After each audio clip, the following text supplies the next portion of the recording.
கொஞ்சம் கற்பனை பண்ணி பாருங்க, நீங்களும் உங்க மனைவியும் உங்க சின்ன குழந்தையும் ஒரு ஹாஸ்பிட்டலுக்கு போறீங்க. உங்க குழந்தைக்கு கையில கொஞ்சம் அடிபட்டிருக்கு, அதனால டாக்டர் கிட்ட காட்டணும்னு போறீங்க. டாக்டர் உங்க மனைவியையும் குழந்தையையும் ஒரு ஸ்கேன் ரூம்குள்ள கூட்டிட்டு போறாரு. நீங்க வெயிட்டிங் ரூம்ல உட்காந்து காத்துட்டு இருக்கீங்க. 2 மணி நேரம் ஆகுது, 3 மணி நேரம் ஆகுது. உங்க மனைவியும் குழந்தையும் வெளியே வரவே இல்லை. நீங்க பதறி போய் உள்ள போய் தேடுறீங்க. ஆனா அங்க அவங்க இல்ல, அந்த ரூமே காலியா இருக்கு. ரிசப்ஷன்ல போய் கேக்குறீங்க. அவங்க கம்ப்யூட்டர்ல செக் பண்ணிட்டு சொல்றாங்க, சார் அந்த பேர்ல இங்க யாரும் அட்மிட் ஆகவே இல்லைன்னு. உங்களுக்கு கோபம் வருது, பயம் வருது. போலீஸ் கூப்பிடுறீங்க. போலீஸ் வந்து ஹாஸ்பிட்டல்ல இருக்கிற சிசிடிவி கேமராவை செக் பண்றாங்க. அந்த சிசிடிவி ஃபுட்டேஜ்ல என்ன இருக்குன்னு பார்த்தா, நீங்க மட்டும் தனியா காலையில ஹாஸ்பிட்டலுக்கு வந்ததா ரெக்கார்ட் ஆகியிருக்கு. உங்க கூட யாரும் வரவே இல்லை, மனைவி இல்லை, குழந்தை இல்லை. நீங்க ஒத்தையா தான் வந்திருக்கீங்க. அப்போ உங்க கூட வந்த மனைவி எங்க, குழந்தை எங்க, அவங்களுக்கு என்ன ஆச்சு? உண்மையிலேயே அவங்க உங்க கூட வந்தாங்களா? இல்ல நீங்க யாரையும் கூட்டிட்டே வரல? அப்போ நீங்க யாருக்காக இந்த ஹாஸ்பிட்டலுக்கு வந்தீங்க? இந்த கேள்விக்கு பதில் தெரிஞ்சா உங்க தலையே சுத்தும். வாங்க, இன்னைக்கு கதை FM 101ல ஒரு தரமான மைண்ட் பெண்டிங் த்ரில்லர் படத்தோட கதையை பார்க்கலாம். இந்த படத்தோட பேரு ஃப்ராக்சர்ட். 2019ல நெட்ஃபிளிக்ஸ்ல ரிலீஸ் ஆன ஒரு சைக்கலாஜிக்கல் த்ரில்லர். இந்த படத்தோட கடைசி 5 நிமிஷத்துல வர்ற ட்விஸ்ட் உங்க மூளையை வெடிக்க வைக்கும், அது கேரண்டி. படத்தோட ஹீரோ பேரு ரேமன்ரோ. வயசு சுமார் 35 இருக்கும். இவர் ஒரு சாதாரண மிடில் கிளாஸ் ஆளு. இவருக்கு ஒரு மனைவி இருக்கா, பேரு ஜோவான்னு. இவங்களுக்கு ஒரு சின்ன பொண்ணு இருக்கு, பேரு பெரி. பொண்ணுக்கு வயசு சுமார் 6 இருக்கும். ரொம்ப கியூட்டான அமைதியான ஒரு குட்டி பொண்ணு. இந்த 3 பேரும் கார்ல ஒரு லாங் ட்ரிப் போயிட்டு இருக்காங்க. தேங்க்ஸ்கிவிங் ஹாலிடேக்காக ஜோவான்னாவோட அம்மா வீட்டுக்கு போயிட்டு இப்போ வீட்டுக்கு திரும்பிட்டு இருக்கிறாங்க. ரே கார் ஓட்டிட்டு இருக்கிறாரு. ஜோவான்னா பக்கத்துல உட்காந்துருக்கா. பின்னாடி சீட்ல குட்டி பெரி உட்காந்துருக்கா. ஆனா இந்த கார் ட்ரிப் ஒரு சந்தோஷமான ட்ரிப் இல்ல. ரேக்கும் ஜோவான்னாவுக்கும் நடுவுல ஒரு டென்ஷன் இருக்கு. ஏன்னா ரேக்கு முன்னாடி ஒரு குடிப்பழக்கம் இருந்துச்சு. அதனால குடும்பத்துல ப்ராப்ளம்ஸ் வந்துச்சு. இப்போ அவர் குடிக்கிறத நிறுத்திட்டாருன்னு சொல்றாரு. ஆனா ஜோவான்னாவுக்கு அவர் மேல முழுசா நம்பிக்கை இல்லை. இவங்க 2 பேருக்கும் நடுவுல ஒரு சின்ன விரிசல் இருக்கு. அது கார்ல பயணிக்கும் போதே தெரியுது. வழியில ஒரு இடத்துல ரே காரை நிறுத்துறாரு. ஒரு கேஸ் ஸ்டேஷன் பக்கத்துல நிறுத்துறாரு. எல்லாரும் கார்ல இருந்து இறங்குறாங்க. கொஞ்ச நேரம் ரெஸ்ட் எடுக்கலாம்னு. அங்க ஒரு பெரிய கான்ஸ்ட்ரக்ஷன் சைட் மாதிரி ஒரு ஏரியா இருக்கு. அதுல ஒரு ஆழமான குழி இருக்கு, ஒரு பெரிய பள்ளம் மாதிரி. அந்த குழிக்கு பக்கத்துல குட்டி பெரி நடந்துட்டு இருக்கா. ரேயும் ஜோவான்னாவும் பேசிட்டு இருக்காங்க. குழந்தை மேல கவனம் இல்ல. திடீர்னு ஒரு அலறல் கேக்குது. குட்டி பெரி அந்த பள்ளத்தோட ஓரத்துல நிக்கிறா. கீழே பாக்குறா. அவ காலு தவறுது. அப்படியே அந்த ஆழமான பள்ளத்துல விழுந்துடுறா. ஜோவான்னா பதறி போய் கத்துறா. உடனே கீழே இறங்கி குழந்தைய காப்பாத்த போறா.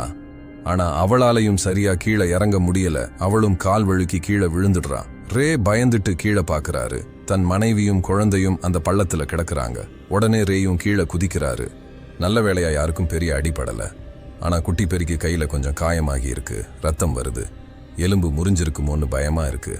உடனே ரே தன் மனைவியையும் குழந்தையையும் கூட்டிட்டு பக்கத்துல இருக்கிற ஒரு ஹாஸ்பிட்டலுக்கு காரை ஓட்டிட்டு போறாரு. ரே காரை ஓட்டிட்டு ஒரு ஹாஸ்பிட்டலுக்கு வர்றாரு. அது ஒரு பெரிய ஹாஸ்பிட்டல், நிறைய பேர் இருக்காங்க. எமர்ஜென்சி வார்டுக்கு போறாங்க. அங்க ரொம்ப பிஸியா இருக்கு. நிறைய பேஷண்ட்ஸ் வெயிட் பண்ணிட்டு இருக்கிறாங்க.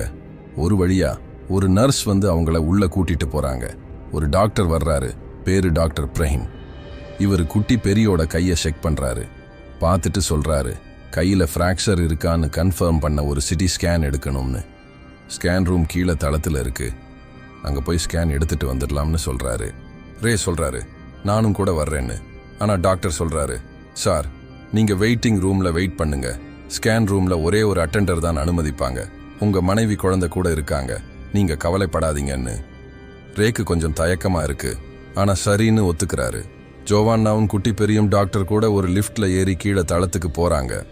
ரே அந்த லிஃப்ட் கதவு மூடுறத பாக்குறாரு. அவங்க போயிட்டாங்க. ரே வெயிட்டிங் ரூம்ல போய் உட்கார்றாரு. காலையில இருந்து ரொம்ப டயர்டா இருக்காரு. காரை ரொம்ப நேரம் ஓட்டினதால கண்ணு கட்டுது. வெயிட்டிங் ரூம்ல உட்கார்ந்தவர் கொஞ்ச நேரத்துல அப்படியே தூங்கிடுறாரு. திடீர்னு கண் விழிக்கிறாரு. சுத்தி பாக்குறாரு. வெளியே இருட்டா இருக்கு. ராத்திரி ஆயிடுச்சு. எவ்வளவு நேரம் தூங்கிட்டேன்னு பதறாரு. போன் எடுத்து பாக்குறாரு. நிறைய மணி நேரம் ஆயிடுச்சு.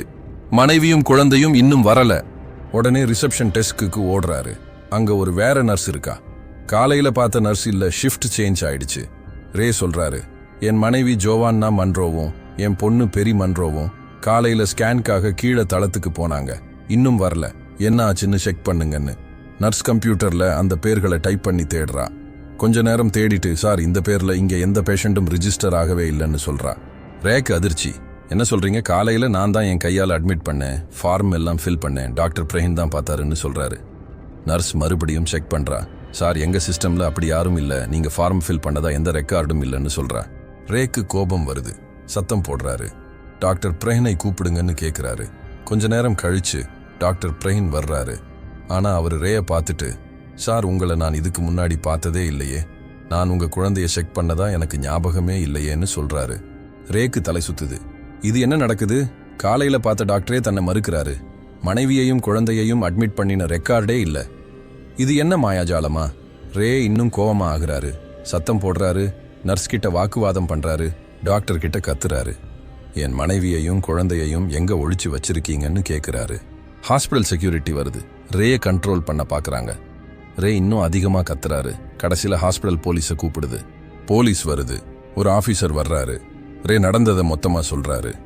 காலையில மனைவி குழந்தை கூட வந்தேன், குழந்தைக்கு கையில அடிபட்டு இருந்துச்சு, டாக்டர் அவங்கள ஸ்கேனுக்காக கீழே தளத்துக்கு கூட்டிட்டு போனாரு, இப்போ அவங்க காணல, ஹாஸ்பிடல் ஆளுங்க எல்லாரும் என்னை பார்த்ததே இல்லைன்னு பொய் சொல்றாங்கன்னு.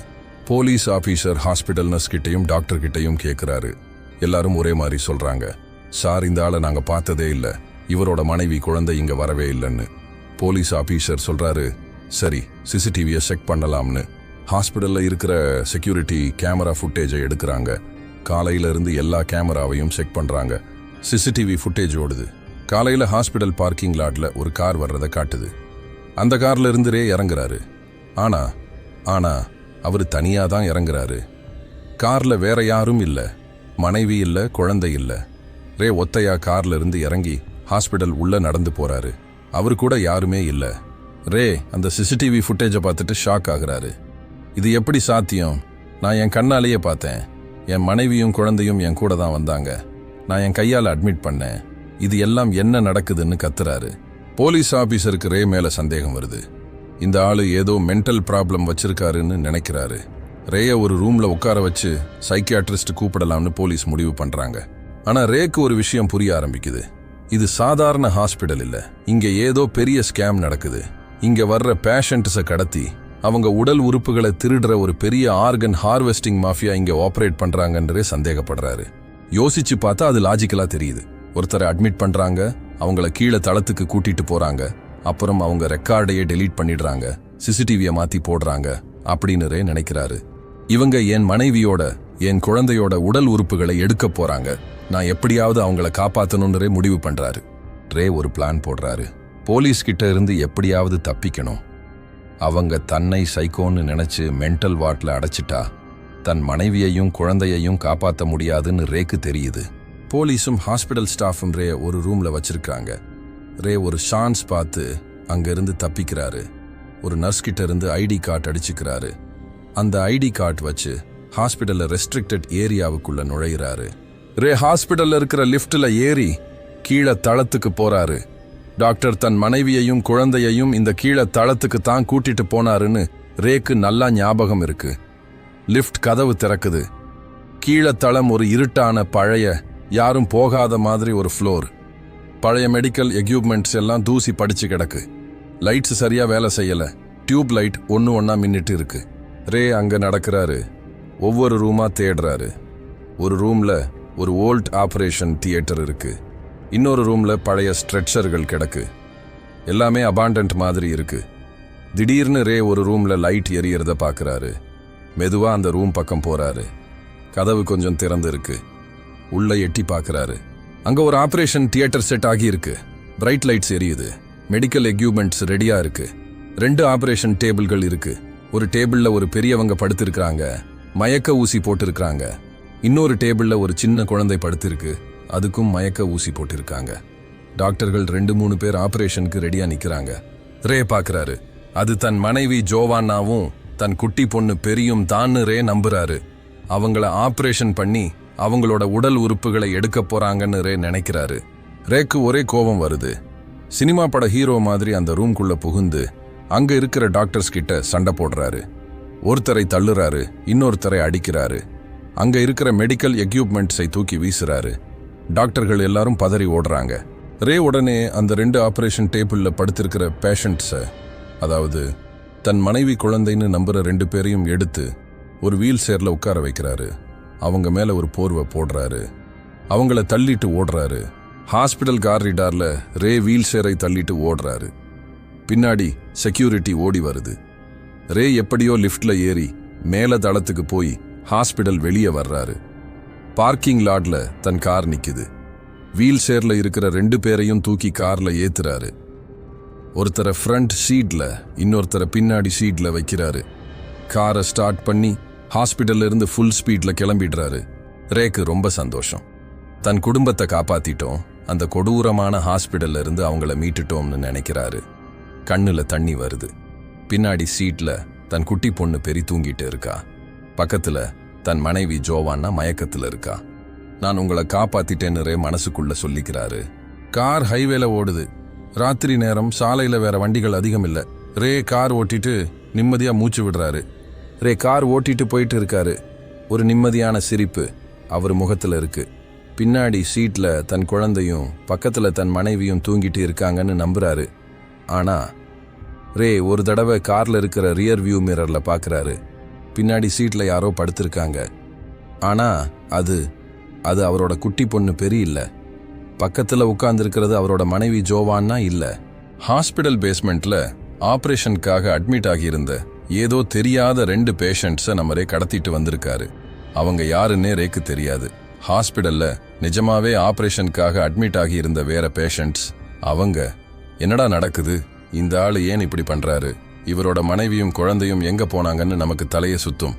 அப்போதான் படத்தோட ஃபைனல் ட்விஸ்ட் வர்றது. ஒரு பிளாஷ்பேக் காட்டுறாங்க. நினைவிருக்கா, படத்தோட ஆரம்பத்துல குட்டி பெரி அந்த பள்ளத்துல விழுந்தா. ரேயும் ஜோவான்னாவும் அவளை காப்பாத்த கீழே குதிச்சாங்க. எல்லாருக்கும் சின்ன அடி மட்டும் அடிபட்டதா காட்டினாங்க இல்லையா? அது உண்மை இல்ல. உண்மையில என்ன நடந்துச்சுன்னா, குட்டி பெரி அந்த பள்ளத்துல விழுந்தப்போ அவ தலையில பலமா அடிபட்டு அப்போவே ஸ்பாட்லயே இறந்துட்டா. 6 வயசு குட்டி பொண்ணு கண்ணு முன்னாடியே செத்துட்டா. அதை பார்த்த ஜோவான்னா கதறி அழுதா. ரே மேல கோவமா கத்தினா, நீ தான் பொண்ணை சரியா பார்க்கல, உன்னாலதான் இது நடந்துச்சுன்னு. ரேக்கு கோபம் வந்துச்சு.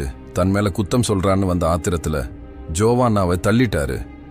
ஜோவான்னாவும் அந்த பள்ளத்துல விழுந்து தலையில அடிபட்டு ஸ்பாட்லயே இறந்துட்டா. 2 பேரும் செத்துட்டாங்க. மனைவியும் போயிட்டா, குழந்தையும் போயிட்டா. ரே ஒத்தையா நின்னுட்டு இருக்கிறாரு. ஆனா தன் கண்ணு முன்னாடியே தன் குடும்பம் செத்து போனத ரேயோட மூளையால ஏத்துக்கவே முடியல. அந்த அதிர்ச்சி, அந்த குற்ற உணர்வு, அந்த வலி எல்லாம் சேர்ந்து ரேயோட மூளை ஒரு பெரிய ஷட் டவுன் ஆயிடுச்சு. ரேயோட மூளை ஒரு பொய்யான கதையை உருவாக்குச்சு. தன் மனைவியும் பொண்ணும் உயிரோட தான் இருக்காங்கன்னு, அவங்களுக்கு சின்ன அடி மட்டும்தான் அடிபட்டுச்சுன்னு ரேயோட மூளை ரேய நம்ப வச்சிடுச்சு. இதுக்கு ஆங்கிலத்தில் டிசோசியேட்டிவ் ஃபியூக்னு சொல்லுவாங்க. அதாவது ஒரு பெரிய அதிர்ச்சி நடக்கும்போது மூளை அதை ஏத்துக்க முடியாம ஒரு பொய்யான ரியாலிட்டியை உருவாக்கிடும். அந்த ஆளுக்கு அதுவே உண்மைன்னு தோணும். அதான் நடந்துச்சு. ரே தன் மனைவியோடையும் குழந்தையோடையும் டெட் பாடியை, அவங்களோட உயிரில்லாத உடலை கார்ல டிக்கிக்குள்ள வச்சுட்டு அவங்க உயிரோட இருக்காங்கன்னு நம்பிட்டு தனியா ஹாஸ்பிட்டலுக்கு வந்திருக்காரு. அவரோட மனசுக்குள்ள மனைவியும் குழந்தையும் அவர் கூட நடந்து வந்தாங்க. டாக்டர் கிட்ட காட்டினாரு. ஸ்கேனுக்கு போனாங்க. ஆனா உண்மையில அவர் தனியா தான் வந்தாரு. தனியா தான் டாக்டர் கிட்ட பேசினாரு. அவரு கூட யாரும் இல்ல. எல்லாமே அவரோட மூளை உருவாக்குன மாயை. அதான் சிசிடிவில அவர் தனியா வர்றது மட்டும் பதிவாகி இருக்கு. அதான் டாக்டரும் நர்ஸும் அவரோட மனைவி குழந்தைய பார்த்ததே இல்லைன்னு சொன்னாங்க. ஏன்னா உண்மையிலேயே அவங்க அங்க வரவே இல்லை. அவங்க ஆல்ரெடி செத்துட்டாங்க. ஹாஸ்பிட்டல் உடல் உறுப்பு திருடுற மாஃபியான்னு நினைச்ச எல்லாமே அவரோட மூளை உருவாக்குன கற்பனை. டாக்டர்கள் நிஜமாவே நல்லவங்க தான். நர்ஸ்கள் உண்மையை தான் சொன்னாங்க. போலீஸ் சரியா தான் செஞ்சாங்க. ப்ராப்ளம் எல்லாம் ரேயோட மூளைக்குள்ள தான் இருந்துச்சு. கடைசி ஷாட்ல ரே கார் ஓட்டிட்டு போயிட்டு இருக்காரு. கார் மிரர்ல பின்னாடி பாக்குறாரு. கார்ல அவர் கடத்திட்டு வந்த தெரியாத பேஷண்ட் மயக்கத்துல படுத்திருக்காரு. ஆனா ரேக்கு அது தன் குழந்தையா தெரியுது. அப்புறம் கேமரா மெதுவா கார்ல பின்னாடி பக்கம் போகுது. கார்ல டிக்கி பக்கம் காட்டுறாங்க. டிக்கிக்கு அடியில இருந்து சொட்டு சொட்டா ரத்தம் ரோட்ல விழுந்துட்டு இருக்கு. டிக்கிக்குள்ள ரேயோட மனைவி ஜோவான்னாவோடையும் குட்டி பெரியோடையும் உடல்கள் இருக்கு. அந்த ரத்தம் சொட்டுற ஷாட்ல படம் முடியுது. இந்த படத்தை பார்க்கும்போது நாம மொத்த படமும் ரேயோட கண்ணு வழியாதான் பார்க்குறோம். அவர் பார்க்கறத நாமும் பார்க்குறோம். அவர் நம்புறத நாமும் நம்புறோம். ஹாஸ்பிடல் ஒரு கொடூரமான இடம். டாக்டர்கள் எல்லாரும் வில்லன்கள். போலீஸ் கூட அவங்க கூட சேர்ந்துட்டாங்கன்னு நாமும் ரே மாதிரியே நினைச்சோம். ஆனா கடைசியில தெரியுது நாம பார்த்த எல்லாமே ஒரு சைக்கோ ஆளோட கண்ணு வழியா பார்த்த பொய்யான உலகம்னு. இதுதான் இந்த படத்தோட ஜீனியஸ். இந்த படத்தோட டைரக்டர் பேரு பிராட் ஆண்டர்சன். இவரு இதுக்கு முன்னாடி டி மெஷினிஸ்ட்னு ஒரு படம் எடுத்தாரு. அதுலயும் இதே மாதிரி மைண்ட் பெண்டிங் கான்செப்ட் இருக்கும். ஹீரோவா சாம் வொர்த்திங்டன் நடிச்சிருக்காரு. அவரு அவதார் படத்துல நடிச்ச ஆளு. இந்த படத்துல அவரோட ஆக்டிங் பிரமாதம்.